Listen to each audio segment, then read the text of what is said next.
Chapter 9. It was getting dark. The sun slid down behind the standing stones. A northwest wind blew cuttingly.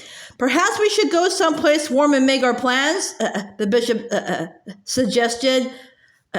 Corrales raised a hand for attention. There is a fire and a feast being prepared. We need to celebrate our victory and then be sure that we have people keeping watch all through the night.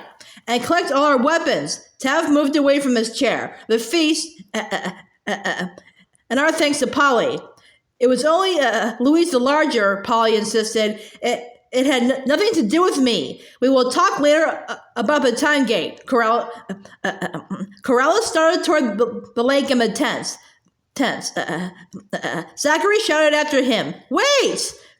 Corrales paused. "I don't understand your time gates," Zachary said. Or how I could possibly be here, but I saw that kid in the wolfskin cub, our young gray wolf. I saw him calm the old man's heart. The bishop, Polly amended. "Please, I don't want him to forget me." Corrales looked at Zachary compassionately. "He will not forget you. Now, come with me." At the lake, a great bonfire was blazing, so bright it almost dimmed the stars, which were coming out as night deepened. The wounded men and women were attended by other members of the tribe so that they would not be left out of the celebration, and the two raiders were there too. The man with the concussion had regained consciousness. An eagle woman had been placed next to him. Despite her arm and shoulder held in the sling, and the fact that her lips were white with pain, she was watching him with care. "The dark of his eyes is back to normal," she said. "He will be all right." Polly, the bishop, and Zachary were given seats on skins piled near the star-watching rock. Near them was the young raider with a broken femur, and Honoral sat by him, helping him to eat and drink. Behind them, the oaks rose darkly and majestically, their great branches spreading across the sky with stars twinkling through the branches as an occasional bronze leaf drifted down. Across the lake, the mountains loomed darkly, their snow-covered peaks just beginning to gleam as the moon prepared to rise. The shore where the people of the wind had their tents was invisible in the distance. Corrales stood at the water's edge and raised his arms to the sky. "Bless the sky that holds the light and life of the sun and the promise of rain," he chanted, and one by one the other council members joined him, echoing a song. "Bless the moon with her calm and her dreams. Bless the waters of the lake and the earth that is strong under our feet. Bless those who have come to us from a far-off time. Bless the one who summoned the snake, and bless the snake who came to our aid. Bless the east where the sun rises and the west where it goes to rest. Bless the north from where the snows come, and the south that brings the spring. Bless the wind who gives us our name. O blesser of all beginnings, we thank you." He turned from the lake and smiled at the people gathered around, skins spread out on the ground. A deer was being roasted on a spit, and a group of young warriors danced around it, chanting.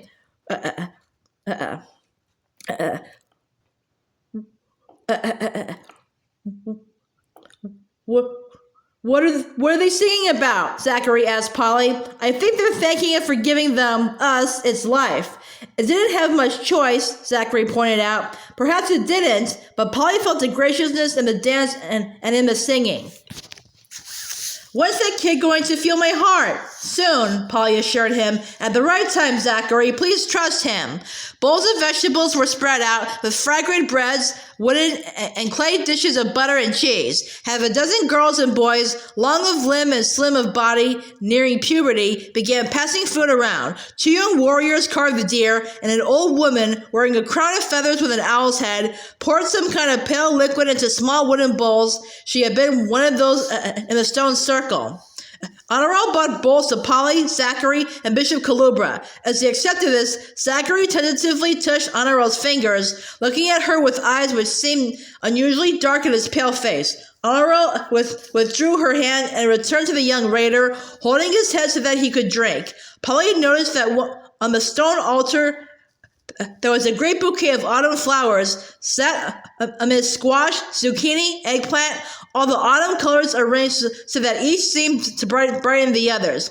It's crazy, Zachary muttered to Polly. Here we're sitting and stuffing our faces as though we'd won some kind of great battle, and those goons who rode off across the lake could come back any minute and slaughter us all. The bishop replied, I think Corrales is aware of their intentions, but he also knows that the human creature needs special celebrations. The rites themselves cannot give life. Indeed, they can be hollow and meaningless. The heart of the people is what gives them life or death. Is this all in honor of some god? Zachary asked. It is a form of thanks to the presence. What presence? The bishop spoke softly. The maker of the universe. Oh, Zug, Zachary grunted. Not necessarily. The bishop smiled slightly. Sacred rites become Zug, as you so graphically put it, only when they become ends in themselves or divisive or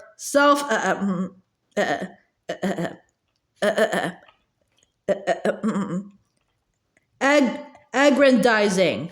Polly saw a young man with a spear standing at the head of a star-watching rock, looking across the lake. A woman with a bow and arrow stood at the path which led to the standing stones. There were probably others on guard where they were not visible to her. Corrales was not leaving his people unprotected. He moved about from group to group, greeting, praising, and wherever he went, all went with him.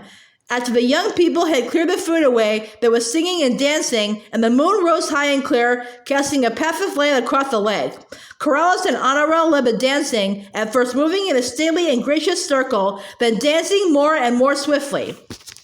You know, that girl is beautiful, Zachary remarked. Things haven't improved in 3,000 years. By the way, I think that Neanderthal is interested in you. Who? Polly asked blankly. That toe-headed guy with bow legs and monkey arms? He meant Tav. Perhaps Tav's legs were not quite straight. Perhaps his strong arms were long, but he was no Neanderthal. Polly prickled with indignation but held her tongue. She was uncomfortable both with Zachary's obvious fascination with Honorel and with his jealousy of Tav's interest in her. She kept her voice quiet. I don't think it's a very good idea for either of us to get involved with someone who's been dead for 3,000 years. They're not dead tonight, Zachary said, and neither are we. And if I can lengthen my life expectancy by staying here, then I'll stay. Anyhow, did the bishop say the time gate was closed? We're stuck here, so we might as well make the best of it. Cub approached them, spoke to Zachary. I would feel your heart. There is, I think, trouble there. Zachary turned toward Polly. She explained. Zachary looked at her with anxious eyes. Please, tell him to go ahead. Cub slid his hand under Zachary's shirt, closed his eyes, breathed slowly. Well? Zachary asked impatiently. Cub raised his hand for silence. He kept his hand on Zachary's chest for a long time, feeling, listening. Then he raised his eyes to Polly's. There is bad damage there. The ancient wolf might have been able to repair the hurt. I will do what I can, but it will not be enough. But the bishop's heart is only old, and he is not used to being in the middle of a battle. But this, slowly he removed his hand from Zachary's chest. This demands skills I do not yet have, but perhaps we should not take hope away from him. What's he saying? Zachary demanded. I wish he'd slow down. Polly replied carefully. He said that your heart has damage, as you know, and that it will not be easy to fix. Can he fix it? He will do his best. Zachary moaned, put his face in his hands. When he looked at Polly, his eyes were wet. I want him to be able to fix. He will do his best. Polly tried to sound reassuring, but she was getting impatient. Cub said, each day I will work on the strangeness I feel within his heart. The rhythms are playing against each other. There is no harmony.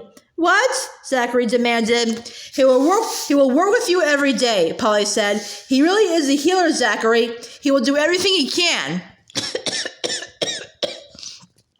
Cub frowned with worry. Perhaps with Corrales, he looked at his hands, flexing the fingers. Now I must go see to the others who have been hurt. What do you think? There was renewed eagerness in Zachary's voice. I'd be glad to stay in this place even with no showers or TV or sports cars or all the stuff I thought I was hooked on. I guess I'm more hooked on life. He's a healer, Polly repeated.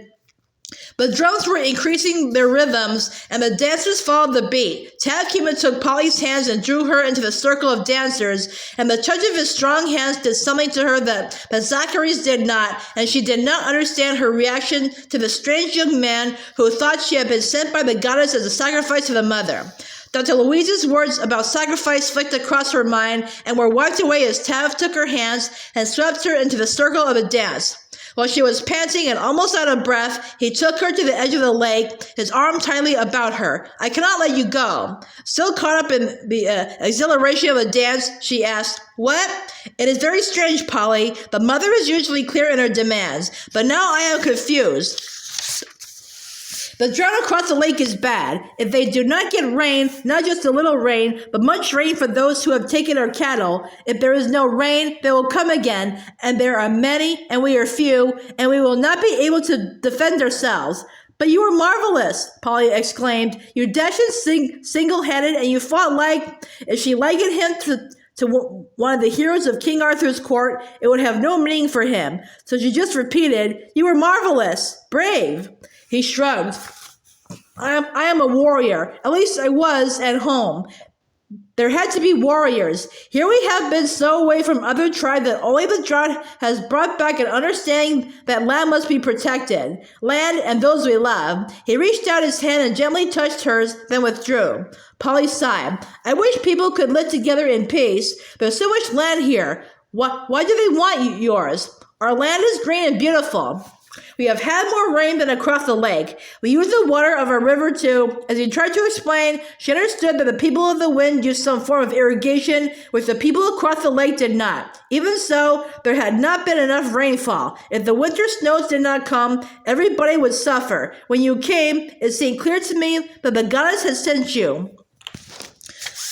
But now there is not only the old heron who came before you, but the strange young man who was as white of skin as I am white of hair. "Do you pray for rain?" Polly asked. Tav laughed. "What else have we been dancing and singing about?" Of course, she realized. All ritual for the people of the wind was religious. "To dance and sing is not enough," Tav continued. "We must give.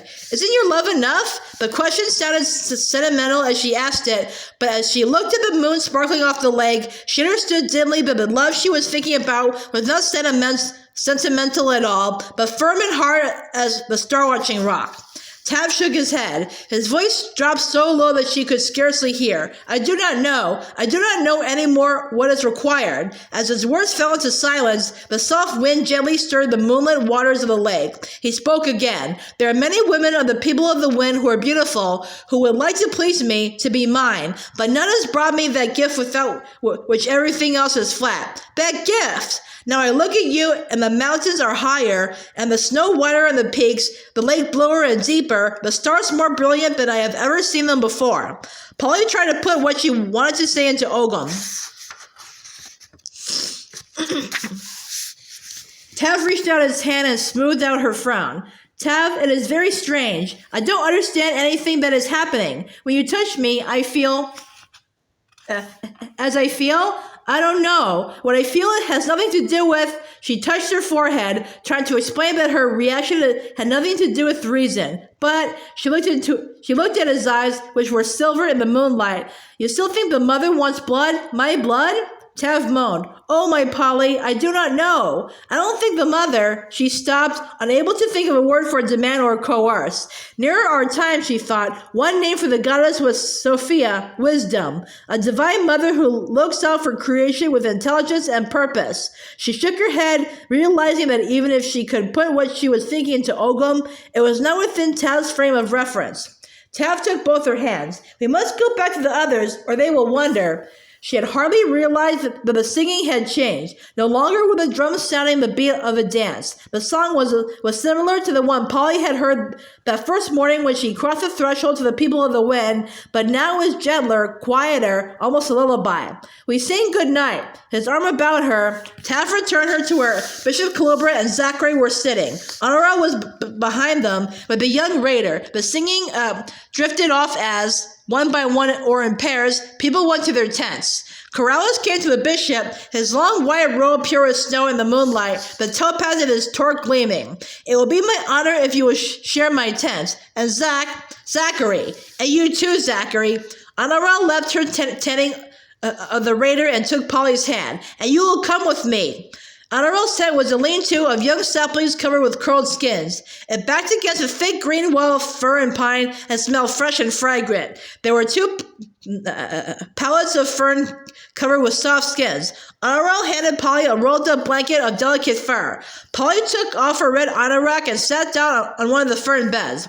Honorable squatted beside her. Tab as well. Polly, you must know he is drawn to you.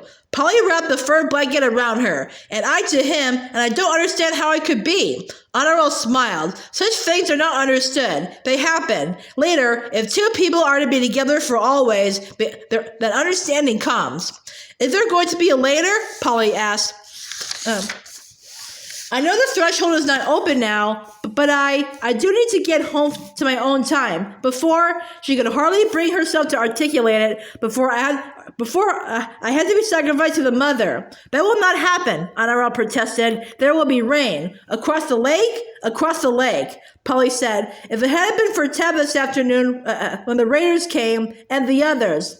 But Tab leapt in and fought when he didn't know if the others were coming. And it was, in a strange...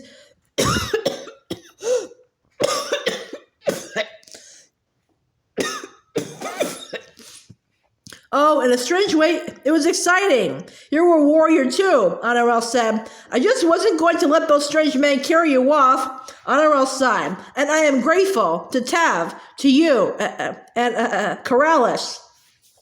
He tried to stop the fighting, Polly said, but when he couldn't, he fought as well as Tav did. We people of the wind, Honorable sighed again, we have always been what the bishop called pacifists, Polly supplied.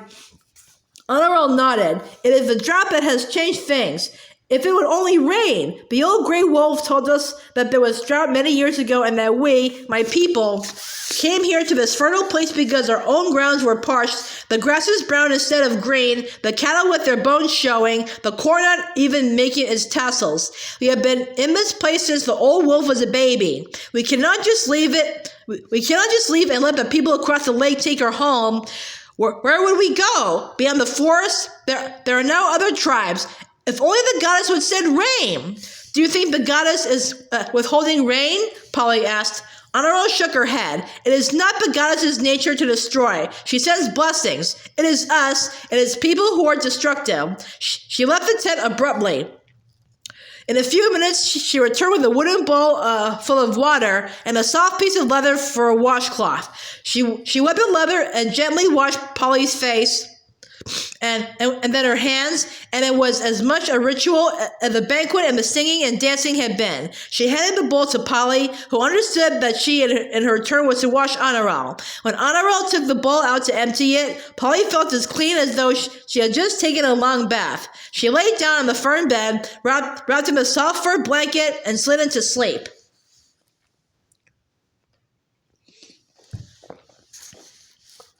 When she woke up, she thought at first that she was at home with her grandparents, but there was no Hadrid sleeping beside her. She reached out her hand and touched hair, not the fur of the blanket, but living hair, and Og's moist nose nuzzled into her hand. His warm tongue licked her fingers. She was comforted and lay listening to the night. The quiet was different from the quiet of her own time, where the soughing of the wind in the trees was sometimes broken by the distant roar of a plane going by overhead, by a truck on the road a mile downhill from the house. Here the lake covered the place where the road was, and she could hear small splashings as an occasional fish surfaced. There was also a sense of many presences, but the people of the wind surrounded her. Her eyes adjusted to the dark, and she could see Honorable's curled up form on the other pallet, hear her soft breathing. Polly sat up carefully. It was cold, so she put on the red anorak and crept out into the first faint light of dawn, Og following her. Stars still shone overhead, but the moon had long since gone to rest, and there was a faint lemon-colored streak of light on the horizon far across the lake. She saw someone sitting on a tree trunk, facing the lake, and she recognized Bishop Kalubra by his plaid shirt. Quietly, she walked to him. Bishop, he turned and saw her and invited her with a motion to sit beside him. But Time Gate, he shook his head. It is still closed. Yesterday, when Dr. Louise came over, she said you got off in hiking boots. He looked down at his feet in laced-up leather boots. I thought I better be prepared. You mean you knew? No, I didn't know. I just suspected that something might happen, and if you came to this time and place and couldn't get back, I wanted to be here with you. Are we going to be able to get home to our own time? Oh, I think it's highly likely, the bishop said, but you aren't sure? My dear, I'm seldom sure of anything. Life at best is a precarious business, and we aren't told that difficult or painful things won't happen, just that it matters. It matters not just to us, but to the entire universe. Polly thought of the bishop's wife, of Dr. Louise's family. She did not know that Corrales was there with them at the lakeside until he said, Zachary is not in the tent. Corrales stood with his back to the lake, looking down at Polly and Bishop Colobra. I do not wish to raise an alarm. You have not seen him? He has not spoken to you? No, both the bishop and Polly replied. I had hoped he might be with you. Wait here, please. I will check the other tents. If Zachary should come to you, please keep him here till I return. He turned away from them, walking rapidly. All looked at Polly, licked her hand, then took off after Corrales. Bishop, Polly said softly, Zachary is terrified of dying. Yes. The bishop nodded, and he thinks his best hope is here and this time, so I don't think he'd go off anywhere. He tried to be so glib about everything, but he's frightened. The bishop's voice was compassionate. Poor young man, with his house slipping and sliding on sand. Polly said, if it was my heart and I was told I had only a year or so to live, I'd be afraid too. Of course, my dear, the unknown is always frightening, no matter how much we trust in the purpose of love. And I do not think that Zachary had that trust. So the dark must seem very dark to him indeed. It can seem pretty dark to me too, Polly admitted. To all of us. But to you and to me, there is blessing of hope, isn't there? Yes, though I'm not exactly sure what my hope is. That's all right. You've lived well in your short life. Not always. I've been judgmental and unforgiving. But on the whole, you've lived life lovingly and fully. And I suspect that much of Zachary's life has been an avoidance of life. Now, I'm sounding judgmental, aren't I? Polly laughed. Yes, well, being judgmental has always been a problem for me. And Zachary's the kind of person who just seems to get judged. If he weren't so sort of spectacular, people probably wouldn't care. They looked up as Corrales returned, his face grave. I cannot find him, and the raider is gone too, the one whose head was nearly broken. Brown Earth, he is called. His palate was by Eagle Woman's, but Cove gave her a potion to ease her pain, and she is still asleep. The bishop asked, you think Zachary and the raider went off together? It is possible the raider took him as hostage, Corrales suggested. But how would they get away? You have watches posted at all points. Corrales sat down beside Polly on the fallen log. Those across the lake move as silently as we do. Brown Earth could have gone into the forest and come out to the lake from another direction. There are many miles of shoreline. But the raider couldn't have taken Zachary if he was unwilling, Polly objected. Wouldn't he have yelled and made a noise? Corrales appeared to be studying a bird who was flying low over the lake. We went through the raider's clothes. We took away his knife. He had no arrow, no poison to make Zachary helpless. Suddenly, the bird swooped down and flew off into the sky with a fish. But why would Zachary have gone with him? Polly was incredulous. Corrales, he thought his hope for life was here, that Cub could help his heart. He wouldn't just have gone off. No one knows what that young man would or would not do, Corrales said. Is he not? Unpredictable, the bishop supplied. Well, yes, Polly agreed. This doesn't seem reasonable. Many things that people do are unreasonable, the bishop pointed out. Now what should we do?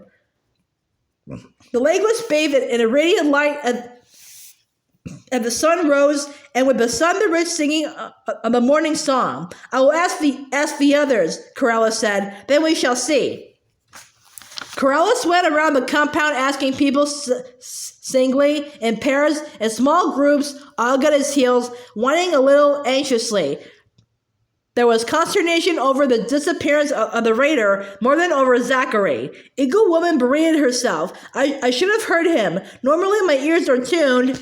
Normally, you do not have a shoulder that has been pierced by an arrow, Corella said. And the young man, where can he be? Cope told me his heart sounded like a dry leaf in the wind. We will call council at the Great Stones, Corella said. Meanwhile, we must get on with the day's work. We will continue to keep watchers posted to look out for canoes or perhaps an attack from the forest. Polly and the bishop were asked to join the group in the circle within the ring of standing stones. If they think they can use the Taft started, Zachary, as a hostage, they are wrong. He is worth nothing to us. He is your guest, Corella said quietly, under our hospitality. I do not understand why he came, Taft said. I fear that he will bring us grief. We are still responsible for him. Cobb turned to Corellis anxiously. If they treat him roughly, I do not think his heart will stand it. That bad? Eagle Woman asked. Cobb looked at her soberly. Then, Taft deliberated, it was just as well he did not fight yesterday. It might have killed him, Cobb said. He is young for his heart to be so feeble, a man wearing a red fox skin protested. Perhaps he had the child fever with the swollen joints that weakens the heart, Cobb suggested. Rheumatic fever. Polly thought, yes, this sounded likely. Enough, Taft said. What are we going to do? Why did the raider take him? Of what use can he be except as a hostage? If it is as a hostage, Corella said, we will hear from them and soon. There seemed nothing more to discuss. Corellis dismissed the council, doubled the watch. Polly helped Adderall make bread in an oven made of hot stones. She looked around for Og, but did not see him. He must be with Corellis, she thought. This goddess, Polly mused, and the mother, are they one and the same? Adderall punched down the risen dough. To me and to Corellis, yes. To those who are not druids, Taft, for instance, the goddess is the moon and the mother is the earth. For some, it is easier to think of separate gods and goddesses in the wind, in the oaks, in the water. But for me, it is all one presence with many aspects, even as you and I have many aspects, but we are one. She placed the bread in the stone oven. It will be ready when we return. Where are we going? Polly asked. To the standing stones. In that place is the strongest energy. That is why council is always held there. The standing stones, where 3,000 years in the future, Polly's grandparents' house would be, and the pool which could not be dug as deeply as planned because there was an underground river. Below the place of the standing stones, Polly followed Honorel away from the tents in the lake. There was water, a river.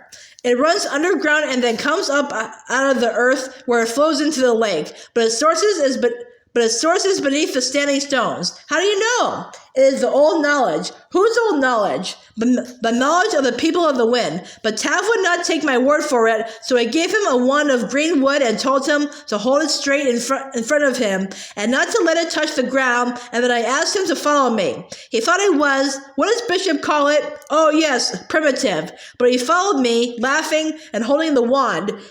And when we got to the standing stones, he could not keep it still. He could not keep it off the ground. It leaped in his hands like a live thing. But he knew I told true.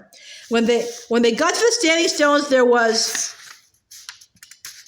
someone lying on the altar. With a low cry, Honorel hurried forward, then drew it back. It is Bishop talking with the presence. While Polly watched, the bishop slowly pushed himself into a sitting position and smiled at her in Honorel. Then he returned to stare at some far distance. But Lord, I make my prayer to you in an acceptable time, he whispered. The words of the psalmist. How did he know that the time was acceptable? How do we know? An acceptable time now, for God's now is equally 3,000 years in the future and 3,000 years in the past. We are sorry, Honorel apologized. We did not mean to disturb your prayers. The bishop held out his hands, palms up. I have tried to listen, to understand. Who are you trying to listen to? Polly asked. Christ, the bishop said simply. But Bishop, this is 1,000 years before. The bishop smiled gently. There was an ancient Christmas hymn I particularly love. Do you know it? Of the Father's long begotten. ere the worlds began to be, Polly said the second line. He is Alpha and Omega. He is the source, the ending, the bishop continued. The second person of the Trinity always was, always is, always will be, and I can listen to Christ now, 3,000 years ago, as well as in my own time, though in my own time I have the added blessing of knowing that Christ, the Alpha and Omega, the source, visited this little planet. We are that much loved, but nowhere, at any time or in any place, are we deprived of the source. Oh dear, I'm preaching again. That's okay, Polly said. It helps. You've had good training, the bishop said. I can see that you understand, at least a little. He slid down from the great altar stone. Zachary, he said, do you think he's all right? Bet I have no way of knowing, but whatever all this is about, our moving across the threshold of time in this extraordinary way has something to do with Zachary. How could it? Polly was incredulous. I don't know. I have been lying here contemplating, and suddenly I saw Zachary, not here, but in my spirit's eye, and I knew, at least for a flash I knew, that the true reason I had gone through the time gate was for Zachary. Honorel dropped to the ground, sitting cross-legged. Polly leaned against one of the stone chairs. For his heart? The bishop shook his head. No, I think not. I can't explain it. Why go to all the trouble to bring us 3,000 years in the past for the sake of Zachary? I don't find him particularly endearing. Well, he can be, the bishop continued, but then I think of the people Jesus died for, and they weren't particularly endearing either. Yet he brought back to life a dead young man because his mother was wild with grief. He raised a little girl from the dead and told her parents to give her something to eat. He drove 7 demons out of Mary of Magdala. Why those particular people? There were others probably more deserving. So I asked myself, what is there that makes me think I have crossed 3,000 years because of Zachary? Polly pointed her hands into the pocket of the red anorak. None of this made any sense. Zachary was peripheral to her world, not central. If she never saw Zachary again, her life basically would not be changed. Her fingers moved restlessly in the anorak pockets. She felt something hard under her left hand. Zachary's icon. She pulled a small rectangle out, looked at it. I guess Zachary could use a guardian angel, a great angel and a small child. The bishop, too, looked at the icon. The bright angels and the dark angels are fighting, and the earth is caught in the battle. Do you believe that? Polly asked. Oh, yes. What does the dark angel look like? Probably exactly like a bright angel. The darkness is inner, not outer. Well, my children, go on about whatever it is you need to do. I will stay here and wait. You are all right, Bishop? Honorel asked. I am fine. My heart is beating steadily and quietly, but I probably should not fight in any more battles. He glanced at the sun, which was high in the sky, then clambered up onto the altar again and lay back down. The shadow of one of the great stones protected his eyes from the glare. Polly followed Honorel back to the compound.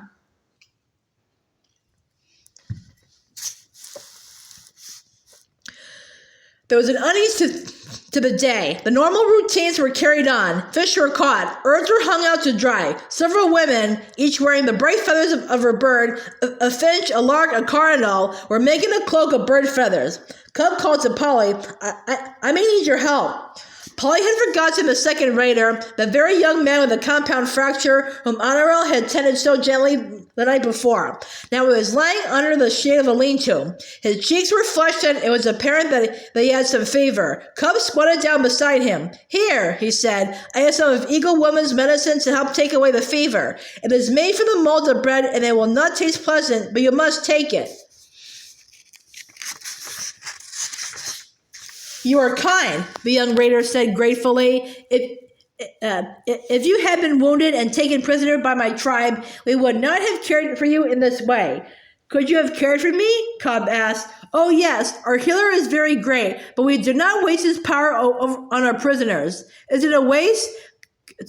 Cobb held on an earthen bowl to the raider's lips, and the lad swallowed immediately. Now I must look at the leg. Please, Polly, hold his hands.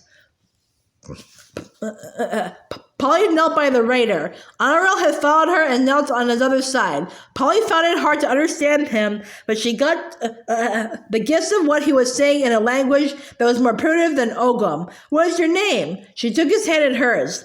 Clap, he said. At least, that is what it sounded like. I was born at the time of the darkening of the sun, of night coming in the morning as my mother labored to bring me forth. Then, as I burst into the world, the light returned, slowly at first, and then, as I shouted, the sun was back and brilliant.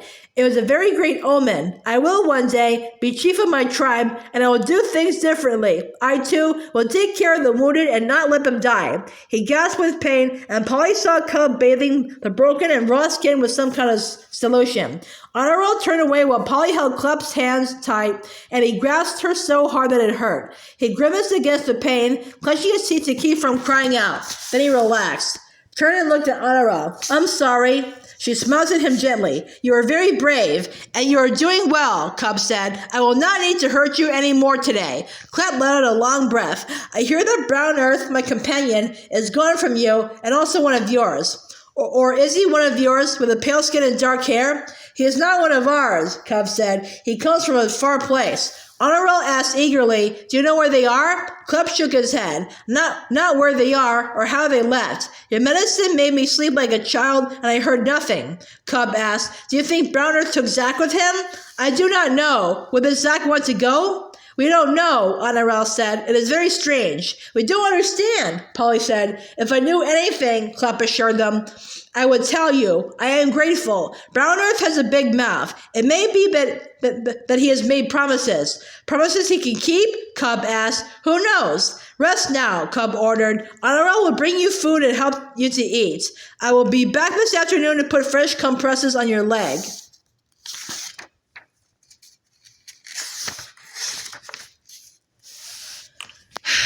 They reported their conversation to Corrales. It solves nothing, he said, but you have been helpful, and Clep may yet be helpful. Who knows? Thank you. Eagle Woman sends her thanks to you, Polly. Cub will need you again when he dresses her shoulder. Honorel, he smiled gently at the girl, is a nourisher, but she cannot take the sight of blood. It is true, Honorel agreed. When I cut my finger, I screamed. Poor Bishop, but I will be glad to help Clep eats.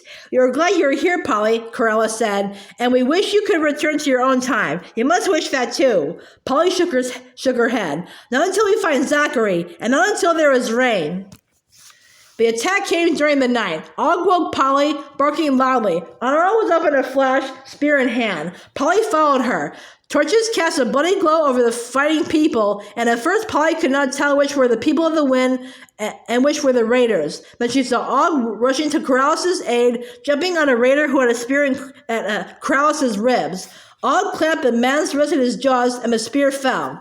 Then Polly felt something dark flung over her, and she was picked up like a sack of potatoes. Her screaming mingled with the general shouting. She tried to kick, to wriggle free, but her captor held her tight as he ran with her. She could not tell in which direction they were going. She heard the snapping of twigs underfoot, felt branches brushing by, but at last she was put down and the covering removed from her head.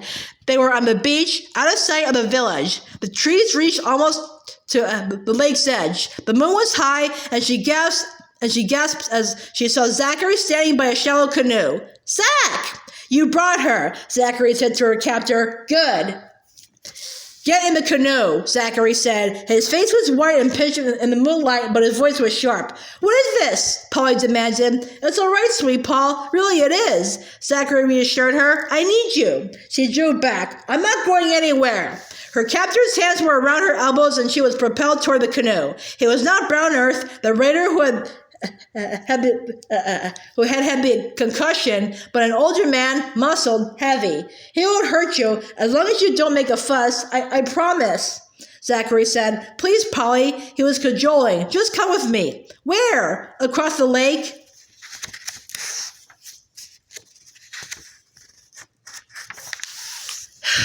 To the people who are trying to take our land? Her voice rose with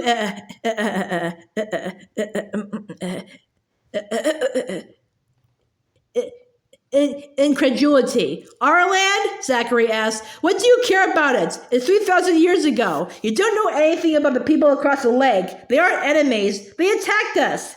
He overrode her, speaking eagerly. We have a healer, Polly, an old man, wise, and full of experience. Browner saw Cub. Cub will help you. Zachary shook his head. He's too young. He doesn't know enough. The healer across the lake has power. He can make me better. Fine, Polly said. Go to him, but leave me out of it. I can't, Polly love. I would if I could, but they want to see you. Me? Why? Because you called the snake and it came. They think you're some kind of goddess. That's nonsense. Anyhow, how can you understand what they're saying? If I can get them to speak slowly enough, I get the gist of things. I'm not good at Ogham like you, but I get enough. And sign language can be very effective, Zachary said. How else do you think Brown Earth got me to go with him? Please, Polly, please. I don't want him to have to hurt you. You let him?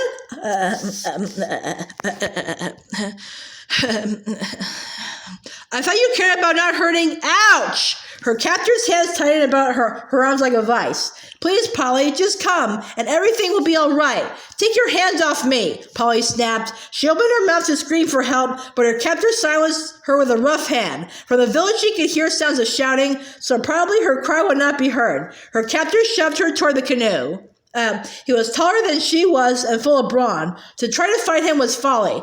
At the moment, it seemed the simplest thing to get into the canoe, to go with Zachary and the raider to see what all this was about. The raider pushed the bark off the narrow beach, grating it over the pebbles, then leapt it in lightly, barely causing it to sway. Zachary reached out to touch Polly's knee. I'm sorry, Polly. You know I don't want to hurt you. You know that. His face was drawn and anxious. They sent this goon with me because they were afraid I might bring you.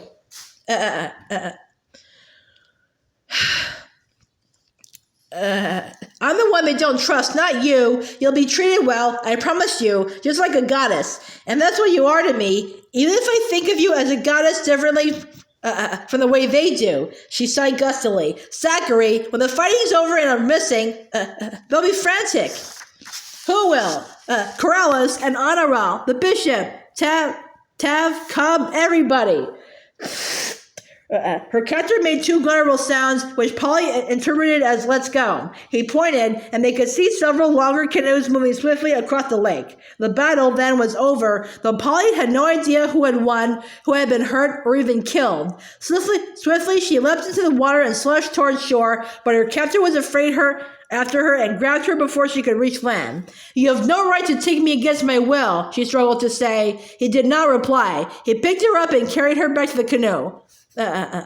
Polly, don't do that again. Zachary sounded frantic. Polly struggled to catch her breath, which had been nearly squeezed out of her by the strong arms of the raider. Polly, don't deny me my chance. Please, I know their healer can help me. But there's a price on it? They just want me to bring you to them because they think you're a goddess. Polly shook her head. I'm no goddess. I didn't call Louise. She just happened to come. I don't have any magic powers. She held onto the side of the canoe, and the raider paddled swiftly. Does he have a name? Zachary laughed. It sounds something like onion, I think, but their language isn't pure Ogham. Lots of grunts and noises and arm waving. Polly, I'm sorry I had to get you this way. Truly I am. But I didn't know how else. I need you. If you come with me, then their old healer will fix my heart. Fix it, she thought wearily. He's used to having money fix everything, and not everything can be fixed. Suddenly, they were surrounded by other canoes, and paddles were held aloft triumphantly, and those without paddles raised their hands above their heads, clapping. See? Zachary gave her his most charming smile. See how happy they are to see you? Once ashore, she was greeted by an old man with a face full of fine wrinkles, like the lines of an etching. He held out his hands to Polly and helped her out of the canoe. Polly, she nodded. Tynak, he said. Tynak greets Polly. He led her across the narrow beach and then over grass that crushed dryly under her feet. He took her to a lean-to where there was a couch of ferns similar to Honorel's fern beds. Tynak indicated that Polly was to sit, and he himself squatted back on his heels. Speaking with Tynak, who had an authority that declared him to be the leader of the people across the lake, was not easy, but Polly managed to learn that the battle had been no more than a cover-up for her abduction. No one had been seriously wounded, no prisoners taken other than Polly. Zachary stood just outside the lean-to, and the old man summoned him with a smile so faint that there was no joy in it, but rather a sense of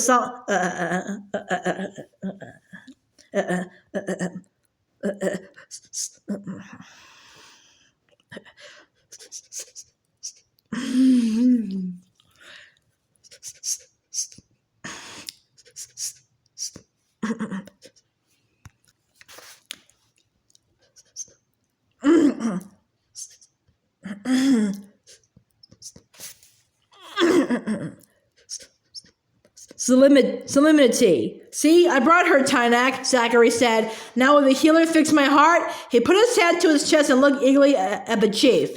Tynak embarked on a long, vehement speech which Polly could not follow. His language was mostly short, sharp syllables, and he was speaking quickly. She understood only isolated words. Goddess, rain, anger, but nothing coherent fitted together. She looked out at a land far drier and browner than that of the people of the wind. What grass there was between beach and lean-to was brittle. The leaves of the trees drooped dryly, drifting listlessly to the ground. Over the lake, the sky had a mustardy yellow tinge of the horizon, staining the night. The air was so humid that the farther shore was not even visible. Only the mountains rose out of the murk. They were higher, looked at from this side of the lake, and their peaks held more snow. The melting of the additional snow might be what would help keep the land of the people of the wind fertile and green. The moon shone hazily through the drifting clouds. Tynak rose and turned to Polly, indicating that she was to follow him. He was much shorter than she had realized when he met the canoe. His legs were short sticks under a skin tunic, but he moved with authority and dignity. She followed him across the compound of tents, many more than on her side of the lake. There were people moving about. Tynak spoke, and what she understood was that in the daytime the sun was no longer gentle, but was hot and burning. He took her toward what should have been a cornfield of stalks that had been harvested and cut down, but which, in the moonlight, were dark midgets, barely tasseled. Tynak spoke again, more slowly, and she thought he was telling her that his people were kind to the land, treated with respect, but had turned on them. He looked at her with small, very dark eyes and told her that without rain they would starve. He led her back to the lean-to and showed her a rolled-up fur covering in the corner. Then he bowed to her and left, signaling to Zachary to come with him. A few minutes later, one of the young women of the tribe brought Polly a bowl of some kind of stew, put it down by her, then looked at her shyly. Polly thanked her, adding, I am Polly. You are? The girl smiled. Doe? Then she hurried away. Polly saw that the tribe was gathered around a fire, sharing a meal together from which she was excluded. Why? The raiders had been included in the feast of the people of the wind, but Clep had said that the people across the lake treated their prisoners differently from the way the people of the wind did. She ate the stew, which was passable, because she knew she needed to keep up her strength. Probably the meat from which the stew was made came from one of the beasts stolen from the people of the wind. Then she sat, knees drawn up to her chin, thinking. She realized that the people across the lake might have had no feast, no meal, without what they had taken during the raids made on the more fortunate people whose land was still fruitful. She had seen poor or primitive people before, but never those who were starving. She lay down, knowing that she needed to rest, but every muscle was tense, and the singing and shouting of the tribe kept her awake. It was not the happy singing of the people of the wind, rather it was a plaintive chant. Were they worried about Clep, who had been taken prisoner? Clep, who was to be their next leader? She lay with her eyes closed, trying to rest so that she would be ready for whatever was in store, feeling within herself a desperate quietness. It was inconceivable that she should be trapped 3,000 years in the past, that she might never get home. And yet here she was, a prisoner, because of Zachary. But Zachary had not closed the time gate. No, but he had brought her here, across the lake. Zachary was too terrified of dying to think of anything or anybody else. In his case, what would she have done? She did not know. She closed her eyes and drifted off into a state between waking and sleeping. In her half-dream, she felt a strange security, but she was surrounded by love that came to her from across the lake, from the people of the wind, from the bishop and Honorable, Corrales, Tav, even from Clep, who knew where she was and and who she was far better than the others. She turned on her side, relaxing into the protection of their love. In her half-sleep, she saw Taff and looked into his silver eyes, saw his fair, thick lashes, his mop of pale hair. He was questioning her, affirming that she was a goddess to the people across the lake, and wanted to know how they captured her. Longing for the reality of his presence, she slid more deeply into sleep. Zachary and one of the men kidnapped me. She saw Taff's outraged scowl. Why would anyone, even that Zach, do such a thing? Polly murmured. Clapp was right when he said that maybe Brown Earth promised something to Zachary. Promise what? Taff demanded. Zachary was promised that their healer would fix his heart if he brought meat to them. But Zachary should never have done that. Now it was Honorable who was angry. I get you if you think you're going to die and you're told someone can keep you alive, that becomes the only thing you can think of. Anyhow, I'm sure he doesn't believe that there's any kind of threat to me. I mean, they wouldn't hurt someone they think is a goddess, would they? They will not do anything until the moon is full, Taff said. And oh, Polly, we will not let them do anything to you. Clapp is grateful to you for having helped set his leg, for having held his hands against the pain. He is nice, Honorable said softly. He is good. He says that his honor is bound to you, and to help us free you. Polly shifted position, holding on to the dream, not wanting to wake up. In the dream, Taff leaned toward her and placed his fingers gently over her ears.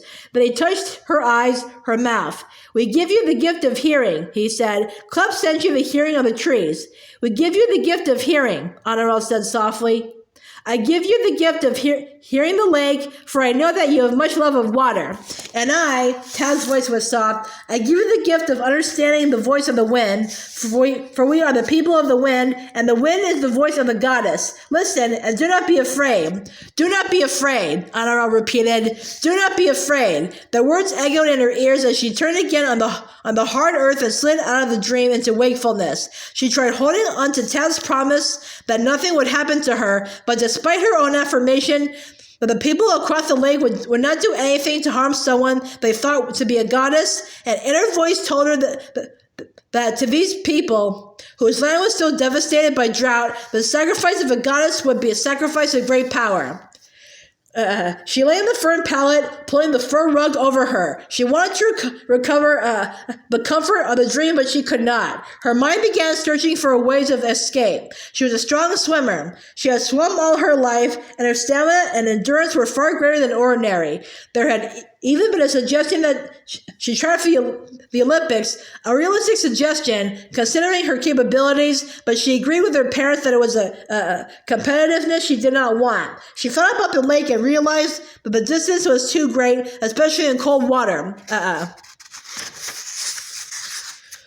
Her grandparents' pool was heated and was barely 72 or 3 degrees. The lake would be much colder. Unless it was her last hope, she would not attempt the lake. Where was Zachary while she was isolated in this small lean-to? The sound of people singing and shouting was fainter. She knelt on the rug and could see several groups of leaving the fires and going to their tents. The feast, if it had been a feast, for what? The coming of the goddess was over. The darkness was tangible. She felt it as a heavy pressure on her chest. But this is fear, she thought. If I could only stop being afraid, she shuddered. How were sacrificial victims killed? With a knife? That would be the quickest, the kindest way. She breathed slowly, deliberately. There was no sound from any of the tents. The water of the lake lapped gently against the shore. She listened, tried to remember the gifts Tav and Honorable had given her in her dream. There was the gift of listening to the water. Hush, the water said. Hush, hush, peace, sleep. The wind lifted, stirred in the trees, rattling dry leaves. The lean-to was attached to the back to the trunk of a great oak. The branches overarched the skin roof, adding their protection. In the summer, when the tree was fully leafed, the lean-to would be protected from the sun. Clapp had sent her the gift of hearing the trees.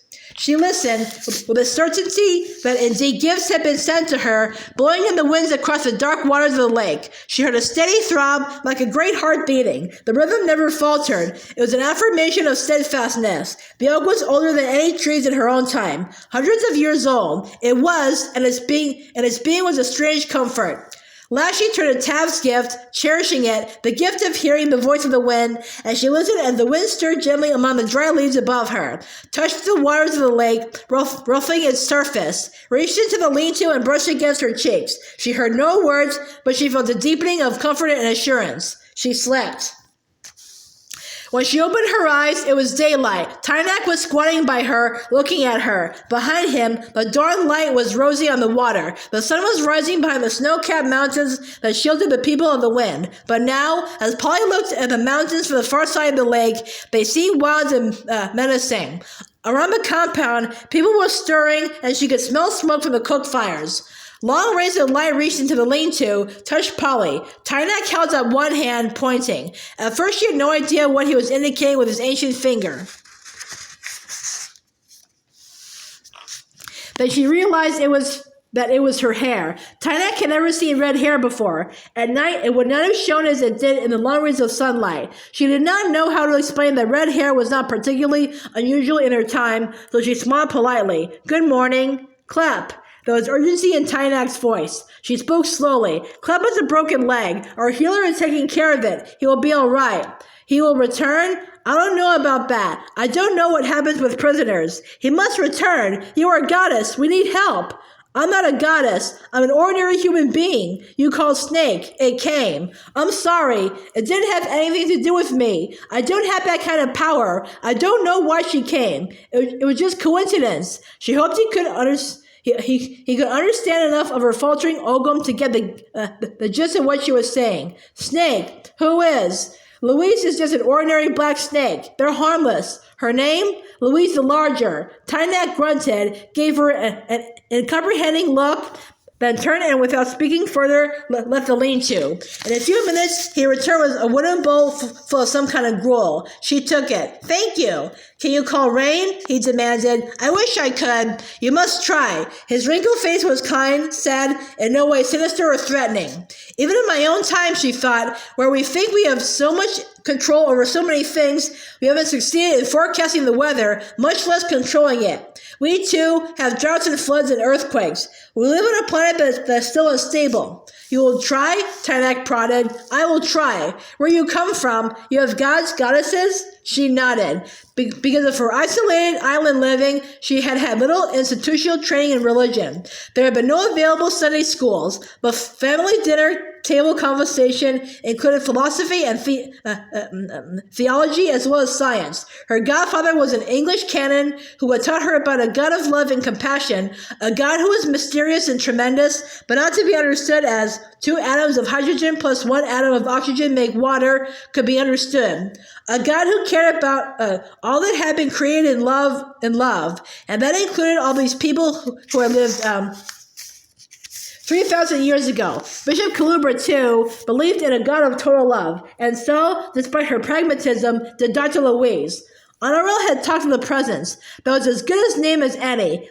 We believe in the presence, Polly said firmly to Tynak, the one who made us all and cares about us. This presence wants sacrifice? Only love, she said, but perhaps that was the greatest sacrifice of all. This presence sends rain? Not always. We have droughts too. Where you come from? When, she thought, but nodded. It was impossible to explain. Did she have anything from her own time which would be impressive to Tynak? She felt in the pockets of the red anorak. Yes, she had several things, artifacts that might seem to Tynak to have power. Her fingers touched Zachary's icon. She pulled it out, held it in front of Tynak. Zachary had brought the icon for her because he cared about her. Tynak stared at the icon intently, almost fearfully, then looked at her questioningly. She pointed to the child in the icon, then to herself. Then she pointed to the angel and stretched out her arms as though embracing all of Tynak's compound, the tents, the lake, the great snow-capped mountains on the far side. Tynak took the icon from her and again stared at it, then at Polly, then back to the icon. He pointed to the angel, his fingers touching the great wings. Can it fly? Yes. Goddess? Polly shook her head. Angel.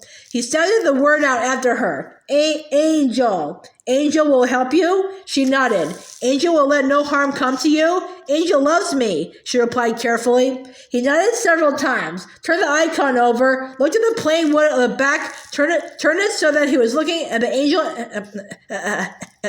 and the child again. Where'd you get? Zachary gave it to me. Zach, you speak now to the Zach. She held out her hand to the icon. Please give it back to me. He pulled his hand away, still holding the icon. Please give it back, Polly repeated, and reached for it. No! Tynak keep angel power.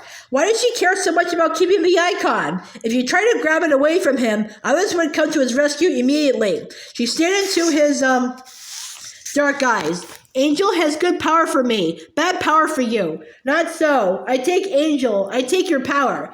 It was absurd to feel so threatened by Tynax taking the icon. It was nothing more than a painting on wood. Zachary had said that it had no value, but it was affirmation that he cared about her, but he meant it when he promised that he never wanted to hurt her. Her voice shook. Bad power for you. She could only repeat herself. She stopped as she heard a low growl. Wet and dripping, Og bounded toward her. Og! She was almost as glad to see him as she had been to see Tav. He was at her side, baring his teeth at Tynak. Give! She reached for the icon again. See? Good power for me. Bad power for you. Tynak put the icon into her hand and walked away very quickly. Og licked her hand gently and she burst into tears.